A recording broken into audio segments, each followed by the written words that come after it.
Hello everyone, welcome back to my channel. I hope কি তোমরা সবাই খুব ভালো আছো, সুস্থ আছো। আমিও খুব ভালো আছি।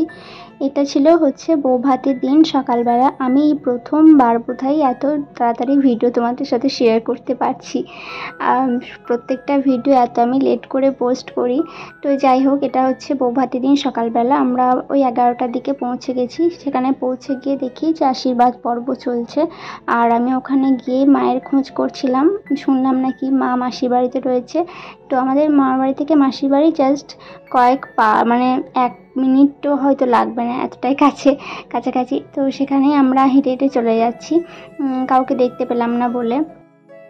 আর উনি এদিকে ওনার স্মার্ট ওয়াচের ওয়ালপেপার ঠিক করতে ব্যস্ত। তো ভিডিও করার কোনো রকম কোনো ভ্রুক্ষেপই নেই। তো যাই হোক, আমি সারাদিন ভিডিও করার কথা ভুলে গেছিলাম। তারপর একবারে সন্ধেবেলায় মনে পড়লো, তো এখানে এসে একটু ভিডিও করেছি। ইনি হচ্ছেন আমার মেজো মামা। ভীষণ আনন্দ পাগল একজন মানুষ, ভীষণ আনন্দ করতে ভালোবাসেন। একদম ঠিকঠাক টাইমে, এই টাইমে বিকেল থেকে শুরু করেছি একটু সন্ধ্যাবেলা অবধি এরকম ড্রেসে নাচ, তারপরে ঠিক চেঞ্জ করে নিয়েছে। খাপে খাপ একেবারে, যখন টাইম টু টাইম যেটা ইচ্ছা হবে সেটাই করে নেয়। আর এটা হচ্ছে আমার মেজো মামার ছেলে। আর যে দুটো বাচ্চা আছে সেটা হচ্ছে আমার মাসির নাতি আর বড় মামার নাতি। তো ওরা সবাই মিলে নাচ করছিল। সবাই মিলে ওনাকে আর কি ঘিরে ধরে সবাই ভিডিও করছে, ফটোশ্যুট করছে, এই সমস্ত খালি দেখছিল। আর তারপর শুরু হয়েছিল মেজো মামার সঙ্গে সবার ফটো তোলা। একে একে সবাই ফটো তুলেছে, আর আমিও তুলেছি, কিন্তু আমার মুখটা ভালো আসেনি বলে আমি তোমাদের সাথে শেয়ার করতে পারলাম না।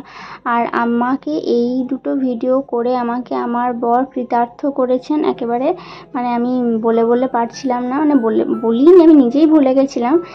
বলেছিলাম, তারপরে এই দুটো একটা করে দিয়েছে, বেশ মোটামুটি এসছে। আর এখানে এই সামনের দিকে ছিল কফি স্টল, ফুচকা স্টল, আমরাও খেয়েছি একটু একটু করে। প্রচণ্ড ভিড় ছিল।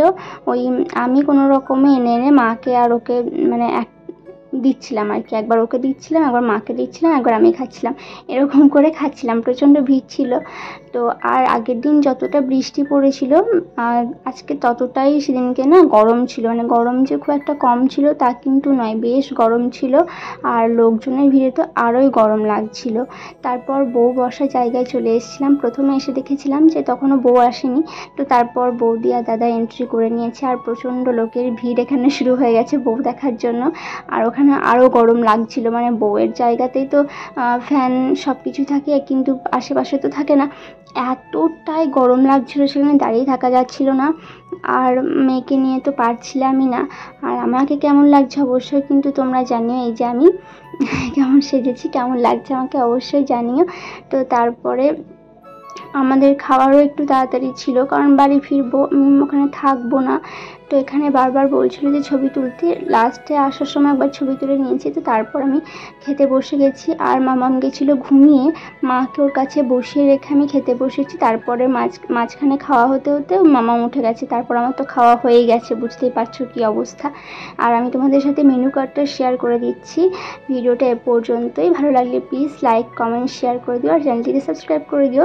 দেখা হচ্ছে নেক্সট কোনো ভিডিও। ততক্ষণ সবাই খুব ভালো থেকো, সুস্থ থেকো। ওকে, বাই।